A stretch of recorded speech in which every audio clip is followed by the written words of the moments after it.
दोस्तों, एक सवाल। क्या तुमने कभी एक ऐसे इंसान के बारे में सपना देखा है जिसे तुम जानते भी नहीं? कोई फेमस फुटबॉलर या कोई क्रिकेटर या कोई एक्टर, और उस सपने में तुमने सोचा कि वो मुझे जानता है, वो मेरा दोस्त है। ये सपना कितना सुंदर लगता है, लेकिन जब सच्चाई सामने आती है तो कितना दर्द होता है। ये कहानी है एक ऐसी लड़की की जो सपने देखती है और बड़े बड़े सपने देखती है, जो एक फेमस फुटबॉलर से एक इमेजिनरी रिलेशनशिप बना लेती है और जो आखिर में सच्चाई से टकराती है। ये गोइंग प्लेसेस क्लास 12 का एक बेहद इंपॉर्टेंट और खूबसूरत चैप्टर जो हमें एक बेहद इंपॉर्टेंट लेसन देकर जाती है। तो इस चैप्टर एक्सप्लेनेशन से पहले हम इसके सारे के सारे कैरेक्टर स्केचेस और थीम्स करने वाले हैं, जो एग्जामिनेशन पॉइंट ऑफ व्यू से बहुत ज्यादा इंपॉर्टेंट है, और फिर एंड में हम इस स्टोरी को एक्सप्लेन करेंगे ताकि आपको इस पूरी स्टोरी में, पूरे चैप्टर में कोई भी डाउट जो है वो ना हो। तो चलिए स्टार्ट करते हैं बिना देरी किए। सबसे पहला हमारा कैरेक्टर स्केच है जो कि मेन है सोफी का। Sophie is a teenage girl who loves dreaming, जो ड्रीमिंग करने में बेहद माहिर और बहुत प्यार करती है, बहुत पसंद करती है ड्रीम करना अबाउट अ ग्लैमरस फ्यूचर। अपने फ्यूचर के लिए, ग्लैमरस फ्यूचर के लिए वो ड्रीम करती है। She belongs to a poor family, वो एक पुअर फैमिली से बिलोंग करती है, लेकिन इमेजिन करती है becoming a rich and famous, ये फेमस और रिच बनने का इमेजिन करती है। She creates unrealistic stories about meeting football star Danny Casey, और डेनी कैसी से मिलने की ना वो एक अनरियलिस्टिक स्टोरी जो है वो क्रिएट करती है, बनाती है। सोफी रिप्रेजेंट करती है यूथफुल इमेजिनेशन को, कि हम जब नौजवान होते हैं, एडोलेसेंस की एज में होते हैं, तब हमारी इच्छाएं, कल्पनाएं जो है ना बहुत ज्यादा फैसिनेटिंग होती है। एंड एस्केपिज्म, जहां हम रियलिटी से भागते हैं। हर dreams help her escape the harsh reality of ordinary life, यानी जो उसकी इच्छाएं, उसके जो सपने हैं ना, वो रियलिटी, ऑर्डिनरी लाइफ की रियलिटी से दूर भागती है। तो ये सोफी का कैरेक्टर जो है वो शो करता है। Now come to the next one, जो सोफी के टोटली ऑपोजिट है, जेंसी, उसकी दोस्त है। Jency is Sophie's practical and realistic friend. She understands their social and financial limitation. वो समझती है कि उसकी social और financial limitations कहाँ तक है, and जानती है कि their future will likely involve working in a biscuit factory, और वो जानती है कि उनका जो future है ना वो एक biscuit factory होने वाला है, वहीं पर वो लोग काम करने वाले। Unlike Sophie की तरह नहीं, Jency doesn't believe in unrealistic dreams. Jency जो है वो unrealistic dreams में believe ही नहीं करती है, and tries to keep Sophie grounded in reality, और सोफी को भी रियलिटी में रखने की कोशिश करती है, ग्राउंडेड रखने की कोशिश करती है। Now next is Zoff. Zoff is Sophie's elder brother, Sophie का बड़ा भाई। He is quite शांत है, रिजर्व्ड है एंड हार्ड वर्किंग है, अपना उसका एक पर्सनल स्पेस है। Zoff works as an apprentice mechanic, यानी जो नौसिखिया मैकेनिक है उसके तौर पर वो काम करता है, lives a simple life. Sophie trusts him deeply. Sophie जो है ना वो अपने थॉट प्रोसेस, अपना पर्सपेक्टिव, सारी चीजें उसके साथ शेयर करती है and shares her dreams with him. To Sophie Geoff represents adventure, कि सोफी के लिए जो जॉफ है ना वो बहुत ज्यादा एडवेंचरस है, बिकॉज वो ट्रैवल करता है, एक्सपीरियंसेस द आउटसाइड वर्ल्ड, और बाहर की दुनिया को एक्सपीरियंस करता है, जो कि सोफी को बहुत ज्यादा फैसिनेटिंग लगता है। नेक्स्ट देखते हैं हम सोफी के फादर को। Sophie's father is a practical and hard-working man. He enjoys watching football. Football watch करने का उनको बहुत ज्यादा शौक है, and spending time with his family, अपनी फैमिली के साथ समय व्यतीत करना। He laughs at Sophie's imaginative story. उनकी इमेजिनेटिव स्टोरी पर जो उनके डैडी हैं वो बहुत ज्यादा क्या करते हैं, हंसते हैं, मजाक बनाते हैं, and doesn't take them seriously, और उसको सीरियसली भी लेते हैं। His character, उनका जो कैरेक्टर है वो रिफ्लेक्ट करता है that realistic and hard-working nature of the working class family, की वर्किंग क्लास फैमिली का जो नेचर है ना वो बहुत ज्यादा हार्ड वर्किंग होता है और रियलिस्टिक होता है, यानी जो इच्छाएं, तमन्नाएं बहुत बहुत जो फैसिनेटिंग है उसमें हम क्या नहीं करते, बिलीव नहीं करते, हम सिर्फ रियलिस्टिक, जो चीजें संभव है, रियलिटी में पॉसिबल है, हम उस पर ही फोकस करते हैं। Now come to the star footballer Danny Casey. Danny Casey is a famous young football player whom Sophie admires, Sophie जो है जिसको एडमायर करती है, Sophie imagines meeting him, Sophie imagine करती है कि वो उससे मिल रही है, and builds a fantasy around him, और अपने आसपास एक फैंटेसी जो है ना वो बना लेती है कि डैनी कैसी उससे मिलने आ रहा है। इन रियलिटी में तो ऐसा कुछ है ही नहीं। डैनी कैसी रिप्रेजेंट करता है Sophie's dream and desires rather than an actual relationship, के एक्चुअल रिलेशनशिप नहीं है, बस एक डिजायर है, तमन्ना है, इच्छा है, ख्वाहिश है, जिसका नाम है डैनी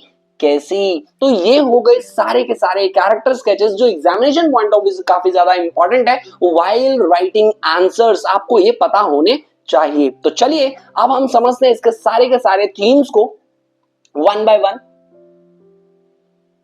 सबसे पहला जो थीम है वो है ड्रीम्स एंड इमेजिनेशन, सपनों को, तमन्नाओं को, इच्छाओं को, कल्पनाओं को दिखाया गया है इसमें। स्टोरी हाईलाइट करती है Sophie's habit of dreaming about a glamorous future, कि ग्लैमरस फ्यूचर का जो ड्रीम है ना उसका वो दिखाता है। शी इमेजिन्स, वो इमेजिन करती है कि वो बहुत ज्यादा रिच बन गई है और मीटिंग फेमस फुटबॉलर डैनी कैसी से मिलती है।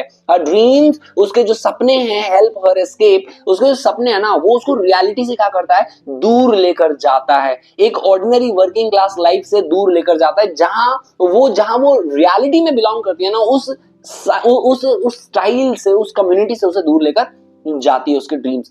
अब now reality versus fantasy, the chapter ये दिखाता है, कॉन्ट्रास्ट दिखाता है कि बिटवीन ड्रीम्स एंड रियलिटी। सपने देखना बुरी बात नहीं है, लेकिन सपनों में खो जाना और जिससे रियलिटी को पहचानना ही ना, रियलिटी को इनकार कर देना, ये बहुत सही बात नहीं है। सोफी जो है वो अपनी फैंटेसी में ही रहती है, एक ऐसी दुनिया में जहां उसकी सारी की सारी फैंटेसीज हैं, वाइल हर फ्रेंड, लेकिन जो उसकी दोस्त है जेंसी वो समझती है रियल सिचुएशन क्या है। ठीक है, रियलिटी जेंसी समझती है और फैंटेसी जो है वो सोफी करती है। नाउ द स्टोरी सजेस्ट करता है unrealistic dreams can create disappointment, कि जो हम बेख्याली पुलाव है ना, कि आप कुछ भी ख्याली पुलाव पका लो तो उसका जो रिजल्ट है वो क्या है, सिर्फ और सिर्फ निराशा होती है, डिसअपॉइंटमेंट होता है। When they clash with real life, जब उन्हें रियल लाइफ रियलिटी हिट करती है ना, कि रियलिटी जब पता चलती है तो सच में डिसअपॉइंटमेंट जो है वो होती है। Now next is poverty and working class life, कि जो गरीबी है और वर्किंग क्लास लाइफ जो है ना वो कैसी है। Sophie belongs to a poor working class family, her father and brother बहुत मेहनत करते हैं अपनी लिविंग को अर्न करने में। द स्टोरी रिफ्लेक्ट, ये स्टोरी जो है वो रिफ्लेक्ट करती है the limitations faced by such families, की मिडिल क्लास फैमिली की जो लिमिटेशंस है ना वो कहां तक हैं, एंड जहां बच्चे जो है often have few opportunities and must accept the ordinary jobs, कि बच्चों के पास बहुत ही कम अपॉर्चुनिटीज हैं और जो अपॉर्चुनिटीज हैं उनको उन्हें क्या करना चाहिए, ग्रैब करना चाहिए। ये एक्सरसाइज, ये चैप्टर हमें ये दिखाता है, दर्शाता है, बताता है, इंडिकेट करता है। Now next is teenage dreams and aspirations, कि जो टीनेज है ना, एडोलेसेंस की एज में जो तमन्नाएं होती हैं, ख्वाहिशें होती हैं, सपने होते हैं, एस्पिरेशंस होती हैं, वो बहुत हाई होती हैं। जैसा कि दिखाया है कि जो सोफी है, teenagers often imagine exciting future and fame. Sophie represent करती है यूथफुल एम्बिशन को एंड इमेजिनेशन को, उसके जो सपने हैं ये शो करता है कि हाउ यंग पीपल की जो नव युवक हैं, जो यंग पीपल हैं, वो डिजायर, इच्छा रखते हैं एडवेंचर और सक्सेस की, even when their social background,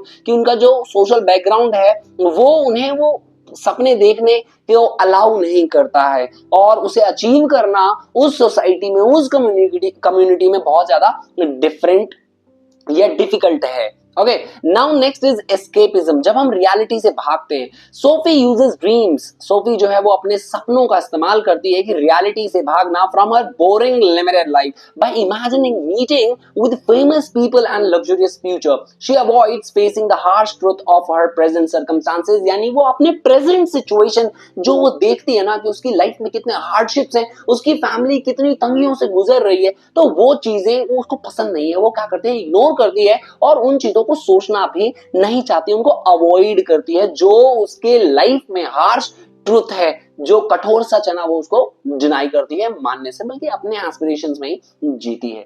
now next is Sophie's friendship and trust, कि इसमें फ्रेंडशिप और ट्रस्ट को दर्शाया गया कि सोफी जो है वो शेयर करती है अपने सपनों को विद हर ब्रदर, अपने ब्रदर के साथ, जो कि ट्रस्ट दर्शाता है। जॉब को, because she trust him deeply, वो उसे बहुत ही ज्यादा ट्रस्ट करती है। Their relationship shows emotional bonding in families में कितना ज्यादा बॉन्डिंग होता है ये दर्शाता है। हालांकि जैनसीज प्रैक्टिकल एटीट्यूड ये हाईलाइट करता है कि how friends can have very different views about life, कि हमारे जो फ्रेंड्स हैं उनकी उनकी जो सोच है ना वो क्या हो सकती है, हमसे अलग हो सकती है। तो ये पूरा का पूरा जो थीम है वो आपके एग्जामिनेशन पॉइंट ऑफ व्यू से काफी ज्यादा इंपॉर्टेंट है। इस चीज को आप क्या करें, बिल्कुल रीड करें, रिवाइज करें, ताकि वाइल राइटिंग योर आंसर, अपने आंसर लिखते वक्त इन चीजों का इस्तेमाल आप अच्छे से कर सको। तो चलिए अब स्टार्ट करते हैं ये स्टोरी, एक बेहद बेहद इंटेंस स्टोरी जो हमें हमारे सोचने का नजरिया चेंज करने पर क्या कर दे, मजबूर कर दे, हमारी सोसाइटी के प्रति, हमारे सपनों के प्रति, हमारी ख्वाहिशों के प्रति। तो चलिए स्टार्ट करते हैं। सोफी के जरिए हम समझते हैं कि ये चैप्टर हमें क्या कहने की कोशिश कर रहा है। कहानी शुरू होती है दो लड़कियों की बातचीत से। स्कूल खत्म हुआ, दोनों घर की तरफ लौट रहे हैं। पहली लड़की सोफी और दूसरी जैनसी, दोनों बेहद खास दोस्त हैं। दोनों एक ही स्कूल में पढ़ते हैं, दोनों एक ही वर्किंग क्लास इलाके में रहते हैं। चलते चलते सोफी कहती है, जब मैं स्कूल छोड़ूंगी तो मैं एक बुटीक खोलूंगी। जैनसी थोड़ा रुककर कहती है, बुटीक? उसके लिए तो बहुत पैसे चाहिए, तुम्हारे पास कहां से आएंगे इतने पैसे? सोफी कहती है, तो मैं पहले कहीं मैनेजर की जॉब करूंगी और पैसे इकट्ठे करूंगी, फिर बुटीक खोलूंगी। जैनसी कहती है, मैनेजर की जॉब वो इतनी आसान नहीं होती, तुम्हारे लिए किसी ने रखा थोड़ी है, उसके लिए बहुत एक्सपीरियंस चाहिए। सोफी फिर रुकती है और फिर बोलती है, तो फिर मैं एक्ट्रेस बन जाऊंगी, एक्ट्रेस बन के बहुत पैसे कमा लूंगी। जैनसी फिर कुछ रुकती है और फिर मतलब वो कुछ सोच में पड़ती है, लेकिन वो कुछ कहती नहीं है। सोफी और कहती है, या फिर अगर एक्ट्रेस नहीं तो मैं एक फैशन डिजाइनर बन जाऊंगी और मतलब बहुत अमीर बनूंगी। अब यहां सोचने वाली बात यह है कि सोफी ना एक के बाद एक अपने सपनों को बदल रही है। पहले boutique, manager, actress, fashion designer. हर बार जब जेंसी ने एक प्रैक्टिकल ऑब्जेक्शन उठाया ना, तो सोफी ने क्या किया, एक नया सपना निकाल लिया अपने पिटारे से। अब जेंसी को चीजों का पता था, वो समझती थी जिंदगी कैसे चलती है। जेंसी को पहले से ही पता था कि वो स्कूल के बाद वो दोनों एक बिस्किट फैक्ट्री में काम करेंगे। यही उनके इलाके की लड़कियों की डेस्टिनी थी, यही उनकी क्लास की रियलिटी थी। लेकिन सोफी जो है ये सब सुनना नहीं चाहती थी, वो सपने देखती थी और उन सपनों में वो उस फैक्ट्री से बहुत दूर थी। स्कूल से घर लौटकर सोफी अपने घर पहुंचती है। अब घर बहुत तंग सा था, एक छोटा सा। अंदर घुसते ही सोफी ने देखा कि उसके पिता एक आम चेयर पर बैठे थे, सामने थी टी की कप और वो देख रहे थे टीवी, थका हुआ, चुप, अपनी दुनिया में। सोफी की माँ किचन में थी, खाना बना रही थी और सोफी का बड़ा भाई जॉफ वो भी घर में था, चुप, अपने में ही घूमता। जॉफ अपनी मोटरसाइकिल के साथ बहुत टाइम बिताता था। वो उसे रिपेयर करता, उसे साफ करता, उस मोटरसाइकिल पर बैठकर वो दोस्तों के साथ कहीं चला जाता था और सोफी को नहीं पता था कि कहां। छोटा घर, थके हुए लोग, बस रोजमर्रा की जिंदगी, और इसी के बीच सोफी, बड़े बड़े सपनों वाली सोफी। ये कॉन्ट्रास्ट सोफी की रियलिटी और उसके सपनों के बीच का एक फर्क दिखाती है। इस कहानी को समझने के लिए जॉफ को समझना बहुत ज्यादा जरूरी है। जॉफ सोफी का बहुत बड़ा भाई है एंड वो एक गैराज में अप्रेंटिस मैकेनिक है, यानी जो नौसिखिया मैकेनिक है, जिसने अभी अभी काम शुरू किया है और वो मैकेनिक बनना सीख रहा था। जॉफ जो था वो ज्यादा किसी से बात नहीं करता था, बहुत कम बोलता था, घर में भी बाहर भी, चुप शांत अपनी दुनिया में। और यही सोफी को लगता था कि जॉफ की एक सीक्रेट सी दुनिया है और वो अपने दोस्तों के साथ कहीं जाता है, कुछ करता है, लेकिन सोफी को नहीं बताता। वो चाहती नहीं कि जॉफ उसे अपनी दुनिया में ले जाए, अपने दोस्तों से मिलाए, उस सीक्रेट वर्ल्ड में शामिल करे जहां वो रहता है या वो जाता है। अब वो डीप थिंकिंग करती है कि जॉफ की दुनिया जाना मतलब एक छोटी सी जिंदगी से बाहर निकलना। ये सोफी की साइकोलॉजी को दर्शाता है। वो कहती है, वो सोचती है कि वो भी उस दुनिया में जाना चाहती है, चाहे वो दुनिया जॉफ की हो या डैनी कैसी की। और अब आता है इस कहानी में एक सेंट्रल नाम, जिसके इर्द गिर्द जो है ना ये पूरी कहानी जो है वो चलती है। डैनी कैसी एक यंग आयरिश फुटबॉलर, वो खेलता था यूनाइटेड के लिए, बहुत टैलेंटेड, यंग था, बहुत फेमस था। डैनी कैसी पूरे इलाके का हीरो था, हर कोई उसे जानता था, हर कोई उसके बारे में बात करता था। एक बहुत गहरा लगाव था सोफी को डैनी कैसी से। ये सिर्फ एक फैन का एडमायरेशन नहीं था, इसमें था हीरो वर्शिप। हीरो वर्शिप क्या होता है कि जब हम किसी को एडमायर करते हैं और वो इंसान हमारी पूरी दुनिया बन जाता है, हम हर जगह हर चीज में उसको देखते हैं, मानते हैं, समझते हैं, एडमायर करते हैं, अप्रिशिएट करते हैं और इंस्पिरेशन भी लेते हैं। ये एक इमेजिनरी कनेक्शन था। और जैसे वो पर्सनली जानती है उससे, कौन, सोफी, डैनी कैसी को, जैसे वो उसका कुछ लगता हो। अब उस शाम सोफी घर में जॉफ के साथ बैठी थी और जॉफ जो है वो अपने ही काम में बहुत ज्यादा इन्वॉल्व था। तो उसका अटेंशन ग्रैब करने के लिए सोफी कहती है, आई सा डैनी कैसी टुडे, आज मैं डैनी कैसी से मिली। जॉफ ये सुनकर चौंक जाता है, वो देखता है और पूछता है, कहाँ देखा तूने उसे? सोफी कहती है कि in the arcade. Arcade like a market place, एक मार्केट प्लेस जहां पर शॉप्स, बहुत सारे शॉप्स हो, ठीक है। तो जॉफ पूछता है, अच्छा ये बता वो कैसा था, कैसा दिखता है? वो कहता है, छोटा था, मेरी इमेजिनेशन से कम टॉल, यानी मैंने जितना उसे लंबा समझा था ना, उससे थोड़ा सा कम था। मैंने उसकी आंखें नहीं देखी, लेकिन लोग कहते हैं उनकी आंखें जो, उसकी जो आंखें है ना, वो ग्रीन है। अब सोफी कहती है कि मैंने उसकी आंखें नहीं देखी। बहुत इंपॉर्टेंट डिटेल है, अगर वो सच में उससे मिली होती तो क्या सच में उसकी आंखें नहीं देखती? ये मुलाकात रियल थी ही नहीं। जॉब आगे पूछता है, और क्या हुआ बता? सोफी कहती है कि उसने कहा कि शायद वो मुझे ना एक यहाँ पर एक बुटीक में जॉब दिला सके, और उसने कहा कि वो देखेगा क्या कर सकता है मेरे लिए। और मैंने उस समय उससे ऑटोग्राफ भी मांगा तो उसके पास पेन नहीं था, इसलिए उसने मुझे क्या कहा कि हम अगली बार मिलेंगे तब मैं आपको ऑटोग्राफ भी दे दूंगा। अब जॉब जो है वो एक मोमेंट के लिए सोफी को देखता है और सोफी की बात को पूरी तरह डिसमिस नहीं करता है, लेकिन वो पूरी तरह बिलीव भी नहीं करता। यानी उसे मानने के लिए ऐसा नहीं है कि वो मानने से इनकार कर देता है, लेकिन उसे ठीक तरह से बिलीव भी नहीं करता। वो कहता है कि भाई वो बहुत फेमस होने वाला है, यूनाइटेड लकी है उसे पाकर। अब जॉफ ने सोफी की मीटिंग को ना डायरेक्टली चैलेंज नहीं किया, लेकिन उसने ये भी नहीं कहा कि हाँ भाई ठीक है तू सच में मिली होगी। वो बस डैनी कैसी कि फुटबॉल के बारे में बात करने लगा। सोफी की साइकोलॉजी बहुत क्लियरली दिखती है जो वो बता रही थी, उसकी इमेजिनेशन, एक फैंटेसी जो उसने बना ली थी। सोफी जो है वो अपने डैडी के पास जाती है। अब जॉफ जो है उसे बता देता है कि डैडी आपको पता है आज सोफी जो है वो डैनी कैसी से मिली। अब पिताजी का कोई रिएक्शन नहीं था, डैडी का कोई रिएक्शन नहीं था। पिता ने सोफी की बात सुनी और उस पर कोई रिएक्ट नहीं किया। डैडी ने क्या किया, टीवी से नजर भी नहीं उठाई और मतलब उन्होंने सोफी की बात को सीरियसली लिया ही नहीं। अब सोफी को दुख होता है क्योंकि पिता ने उसकी बात को एक भी बार सीरियसली नहीं सुना था। वो हमेशा टीवी में ही रहते और पिताजी टीवी में, माँ किचन में, और सिर्फ जोफी था उसकी बात सुनने के लिए। इसलिए सोफी ने हमेशा सबसे पहले अपनी भावनाओं को, अपनी इच्छाओं को किसको किसको जाहिर किया? वो हमेशा जाहिर करती थी जोफ को। अब उसी रात सोफी अपने कमरे में थी और उसके मन में एक ख्याल आया कि अगर क्या होता कि अगर उसने डैड को बताया होता। सोफी को मतलब कहीं ना कहीं डर लगने लगा कि क्या पता अगर डैड को पता चल जाए, वो हंसेंगे, उसे डिसमिस करेंगे, शर्मिंदा करेंगे। ये डर था उसके मन में कहीं ना कहीं, और उसने अब मतलब इसलिए बताने की कोशिश की नहीं, लेकिन फिर भी उसके डैडी को पता चल गया क्योंकि जॉफ ने बता दिया था। अब अगले दिन जॉफ ने सोफी से फिर बातें की।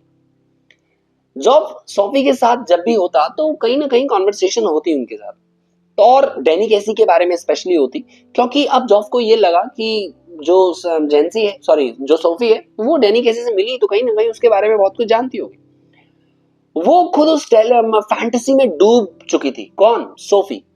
जब जॉफ को डैनी के बारे में बताती है तो उसे लगता है कि जैसे वो सच में ऐसा हुआ था और डैनी सच में उसका दोस्त है। लेकिन ये फैंटेसी और रियलिटी के बीच का बहुत बड़ा मतलब जो डिफरेंस है ना, वो ये है कि रियलिटी में वो मिली नहीं थी, लेकिन फैंटेसी वो ख्याली पुलाव ऐसे पकाती है कि सच में वो ऐसी मिली हो। कुछ दिन बाद जब जेंसी सोफी के पास आती है, उसके चेहरे पर एक एक्सप्रेशन था। वो कहती है, मुझे सब पता चल गया। जेंसी ने पूछा, क्या? जेंसी कहती है कि सोफी, क्या सच में तू डैनी कैसी से मिली? उसे ये जॉफ से पता चला था, जॉफ ने किसी को बताया था और वो बात जेंसी तक पहुंच गई। सोफी ने कहा, हाँ। जेंसी ने कहा कि सोफी तुझे पता है ना, हम दोनों बिस्किट फैक्ट्री में काम करने वाले हैं, हमारी जिंदगी ऐसी है, डैनी कैसी जैसे फेमस लोग हमारे जैसे लोग नहीं मिलते। वो सोफी को याद दिलाती है कि उनकी क्लास के बारे में, उनके बैकग्राउंड के बारे में। सोफी चुप रहती है, बोलती नहीं है।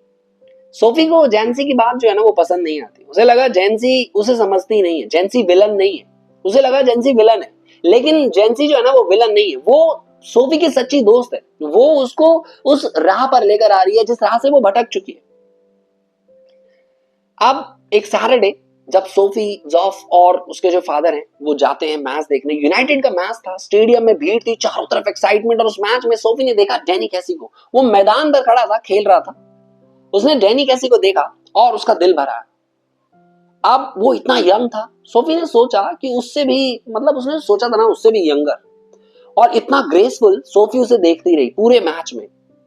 जब डैनी कैसी ने एक गोल स्कोर किया तो सोफी बहुत एक्साइटेड हो गई। उसने जॉफ को देखा, जॉफ भी एक्साइटेड था, लेकिन सोफी की एक्साइटमेंट जॉफ की एक्साइटमेंट से बहुत ज्यादा अलग थी। जॉफ को फुटबॉल की एक्साइटमेंट थी तो सोफी को डैनी कैसी की एक्साइटमेंट थी, और वो पर्सनल थी, वो इमेजिनरी। मैच के बाद सोफी और जॉफ जब घर लौटे तभी भी सोफी के मन में डैनी कैसी की इमेज थी, उसका वो प्रॉमिस कि वो फिर मिलेगा। वो अपने मन में उस मुलाकात को और इलैबोरेट करने लगी कि वो कैसे मिलेगी। डैनी कैसी ने कहा कि मैं तुमसे कभी मिलूंगा, मुझे नहीं पता कब, बट देखेंगे कि हम मिलेंगे। और ये प्रॉमिस इतना वेग था, धुंधला था, लेकिन कभी जो सोफी है वो सोचती है कि एक पक्का प्रॉमिस, हाँ ठीक है, उसने डिसाइड कर लिया। और उस प्रॉमिस के बारे में सोचते सोचते वो एक जगह, स्पेसिफिक जगह भी अपने माइंड में सोच लेती है, नदी का किनारा। और फाइनली वो दिन आता है जब वो क्या करती है, इस पर्टिकुलर सिचुएशन को अंजाम देती है। नदी के किनारे पेड़ था, हरियाली थी, पानी की आवाज थी, शांति थी। और सोफी वहां पहुंच जाती है, बैठ जाती है और इंतजार करने लगती है डैनी कैसी का, एक ऐसे पल का जो कभी होने वाला ही नहीं था, जो सिर्फ और सिर्फ उसकी तमन्नाएं, इच्छाएं थी। वो सोच रही थी कि डैनी आएगा, उससे बात करेगा, उसे जानेगा, उसकी जिंदगी में आएगा और एक छोटी सी तंग जिंदगी बड़ी हो जाएगी, खुली हो जाएगी। सोफी की इमेजिनेशन वहां भी काम करती है। वो इमेजिन करती है डैनी कैसी वहां आया, उसने सोफी को देखा, मुस्कुराया, पास बैठ गया और बात की उससे। डैनी पूछता है कि house the job hunting going, कैसा चल रहा है तुम्हारा जॉब जो तुम ढूंढ रही हो। सोफी ने कहा ठीक है। डैनी कहता है ओके। और उस इमेजिनेशन में वो कहता है कि I know someone who has a boutique, मैं जानता हूं किसी को जो बुटीक चलाता है। सोफी उस इमेजिनेशन में थी, लेकिन धीरे धीरे वो इमेजिनेशन टूटने लगी, वो इंतजार लंबा होने लगा। अब वो समझने लगी कि डैनी नहीं आएगा। थोड़ी देर और इंतजार करती है, और थोड़ी देर और थोड़ी देर, लेकिन डैनी आया ही नहीं, कभी आया ही नहीं, क्योंकि वो आने वाला था ही नहीं, वो प्रॉमिस था ही नहीं, वो मीटिंग हुई ही नहीं थी कभी। वो नदी के किनारे बैठी थी, पानी बह रहा था, पेड़ों की छाया थी, और सोफी अकेले। अब उसे पता चल गया कि वो नहीं आएगा, लेकिन फिर भी वो इंतजार करती रही। अब ये एक लाइन सोफी के पूरे कैरेक्टर को बताती है। वो जानती है कि सच क्या है, लेकिन वो सच को एक्सेप्ट नहीं करना चाहती। वो सपने में थोड़ी देर और रहना चाहती है, क्योंकि जब वो उस नदी से उठेगी तो उसे वापस जाना होगा, और उसी छोटे घर में, उसी तंग जिंदगी में, उसी बिस्किट फैक्ट्री वाले फ्यूचर में। और वो नहीं जाना चाहती थी, अभी नहीं, थोड़ी देर और उस सपने में। और उसे इस बात का भी डर था कि उसने अपने बड़े भाई को क्या कहा कि वो डैनी कैसी से मिलेगी अगली बार। अब वो क्या कहेगी कि डैनी कैसी से मिली नहीं, डैनी कैसी आया ही नहीं। सोफी उठी, नदी के किनारे से घर की तरफ चल दी। वो चल रही है अकेले, अंधेरा हो रहा है, उसके मन में वो सारे सपने धीरे धीरे टूट रहे हैं। अब उसके मन में बात आती है कि मैंने जॉफ को क्यों ही बताया। अब सब जानते हैं, और अगर डैनी नहीं आया तो वो क्या सोचेंगे, और वो सच में नहीं आया। डैनी के आने का दुख कम था, लेकिन उससे भी बड़ा दुख था ये सोचकर कि अब उसका जो भांडा था ना वो फूट जाएगा, बिल्कुल अच्छे से एक्सपोज हो जाएगी वो। सोफी घर पहुंचती है, घर में सब वैसे ही हैं। डैडी आर्म चेयर पर बैठे हैं, मम्मा किचन में, जॉफ चुप। वो छोटा सा कमरा, तंग जिंदगी, सपने टूटे हुए ऐसा लगता है, लेकिन जिंदगी वैसी। सोफी के मन में सिर्फ डैनी कैसी का सपना नहीं था, एक और सपना था। वो सपना था जॉफ के साथ। वो चाहती थी जॉफ उसे अपनी दुनिया में ले जाए, अपने दोस्तों से मिलाए और उस सीक्रेट वर्ल्ड से शामिल कर, उसके अपने सीक्रेट वर्ल्ड में शामिल करे। जॉफ जल्दी एक दूसरे शहर जाने वाला था अपनी जॉब के लिए, और जब वो जाएगा तो सोफी का सपना जो है ना वो भी चला जाएगा। वो जिसे भी चाहती है वो उससे दूर चला जाता है, वो कभी उसके पास था ही नहीं। डैनी कैसी कभी मिला ही नहीं, जॉफ जल्द चला जाएगा और उसकी छोटी सी जिंदगी अकेली रही। कहीं ना कहीं जो सोफी है रात को अपने कमरे में लेटी और वो सोच रही है कि वो डैनी कैसी के बारे में अभी भी सोच रही है, उस यंग ग्रेसफुल फुटबॉलर के बारे में वो इमेजिन कर रही है। वो एक दिन डैनी कैसी सच में आएगा और उससे सच में मिलेगा और उसकी जिंदगी सच में बदल जाएगी। सोफी का सपना टूटा नहीं है, बस थोड़ा धुंधला हुआ है। वो अभी भी वही सोफी है जो सपने देखती है, जो फैंटेसी में जीती है, जो हकीकत से थोड़ी दूर रहती है। और शायद यही उसकी ताकत भी है और यही उसकी कमजोरी भी। सोफी ने स्टोरी खत्म होते हुए भी हमें पता चलता है कि सोफी ने कभी भी अपने सपनों पर हार नहीं मानी। सोफी हमेशा से ही जो उसका शुरू में जो फैंटेसी थी ना, वही फैंटेसी वो कैरी ऑन करती है, आगे लेकर जाती है। और आज भी उसका यही सपना है और हम कह सकते हैं कि यही उसकी ताकत भी है और यही उसकी कमजोरी भी। तो क्या आपकी भी कुछ ऐसी कमजोरी है या आपकी भी कुछ ऐसी ताकत है जो आपको हर सुबह उठने पर मजबूर करती है, जो आपको हार ना मानने पर मजबूर करती है, जो आपको सारे ऑड्स और चैलेंजेस का सामना करने पर मजबूर करती है? तो अगर है तो कमेंट में मुझे जरूर बताएं, ताकि हम सभी ये जाने और जितने भी हमारे रीडर्स हैं उन सभी को कहीं ना कहीं एक मोटिवेशन मिले सोफी की तरह। सोफी का कैरेक्टर यहाँ पर नेगेटिव तरीके से हमें नहीं लेना चाहिए। हमें लेना चाहिए कि एक ऐसे बैकग्राउंड से आने के बावजूद भी सोफी ने कभी सपने देखना नहीं छोड़ा। सोफी ने कभी उन रियलिटीज को अपनी रियलिटी बनने नहीं दी। तो आई होप ये चैप्टर एक्सप्लेनेशन आपको बहुत पसंद आया हो एंड जो भी डाउट्स हो इस चैप्टर में वो सारे के सारे क्लियर हो गए होंगे। तो मिलते हैं हम लोग नेक्स्ट वीडियो में। Till then see you, bye bye and take care.